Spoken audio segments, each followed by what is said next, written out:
భారత్కు 31 ఆయుధ డ్రోన్లు విక్రయానికి అమెరికా ఆమోదం. సుమారు 33,000 కోట్ల రూపాయల వ్యయమవుతా ఉందంట. 31 ఆయుధ డ్రోన్లు ఇస్తా ఉందంట, ఆయుధ డ్రోన్లు ఇస్తా ఉందంట అమెరికా.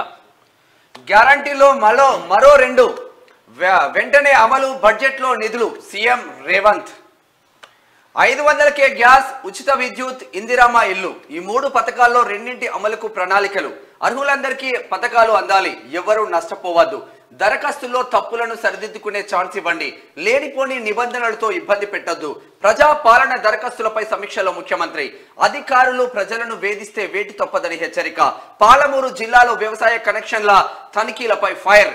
డైరెక్టర్ను తొలగించాం, ఎస్ఈని బదిలీ చేశాం. బట్టి నేడు ఇంద్రవెల్లికి సీఎం లోక్సభ ఎన్నికల శంకారావం పూరిస్తా ఉన్నాడు. ఈ రోజు గ్యారంటీల్లో మరో 2 గ్యారంటీలు అమలు చేయడానికి ప్రభుత్వం సిద్ధంగా ఉంది. ఇక ఒక్కో నియోజకవర్గానికి 10 కోట్ల రూపాయలు మంజూరు.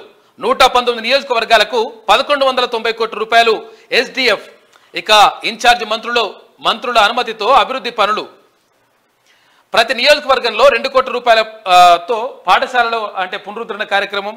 ఇక్కడ తాగునీటికి 1 కోటి రూపాయలు, కలెక్టరేట్ల నిర్వహణకు 50 లక్షల రూపాయలు, ఇట్లా 10 కోట్ల రూపాయలు ఒక్కో నియోజకవర్గంలో ఖర్చు పెట్టుకోవడానికి రిలీజ్ చేసింది రాష్ట్ర ప్రభుత్వం. ఇది ఇట్లా ఉంటే